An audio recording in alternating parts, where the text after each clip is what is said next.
కానీ మిగతా రాజకీయ పార్టీల్ని కలిసి ఒప్పించడానికి కలిసి వచ్చే రాజకీయ పార్టీలన్నింటిని కూడా తీసుకొని పోతాం.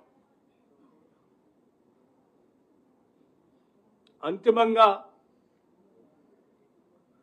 మా అందరి ఆలోచన రాష్ట్ర ముఖ్యమంత్రి రేవంత్ రెడ్డి గారి నాయకత్వంలో ఈ కేబినెట్ యొక్క ఆలోచన దశాబ్దాల ఓబీసీల చిరకాల వాంఛైనటువంటి 42% రిజర్వేషన్ని స్థానిక సంస్థల్లో తీసుకొని రావటం అనేది అందించడం అనేది మా అందరి ముందున్నటువంటి బలమైన కోరిక, లక్ష్యం కూడా.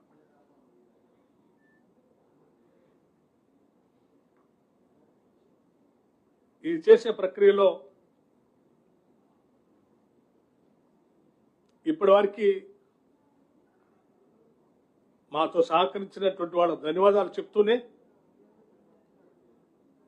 ఓబీసీల లక్ష్య సాధనలో ఈ ప్రభుత్వం చేస్తున్నటువంటి ప్రయత్నాన్ని, అడుగుల్ని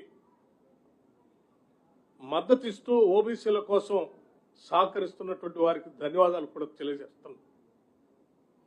అట్లాగే ఓబీసీల లక్ష్యాల్ని, వాళ్ళ కోరికని నీరుగార్చడం కోసం రాజకీయ పరంగా కుట్రపూరితంగా ఎవరైనా వాళ్ళకి మేలు జరగకూడదనేటువంటి ఆలోచన చేసేటువంటి వాళ్ళకు కూడా మేము స్పష్టంగా చెప్తా ఉన్నాం. సమాజంలో అనేక దశాబ్దాలుగా వెనుకబడి ఉన్నటువంటి ఈ వర్గాల అభ్యున్నతి కోసం మీ రాజకీయ ప్రయోజనాలు కూడా పక్కన పెట్టి మేము చేసే ఈ ఉన్నతమైనటువంటి కార్యక్రమానికి మద్దతు పలకవలసిందిగా విజ్ఞప్తి చేస్తా ఉన్నాం.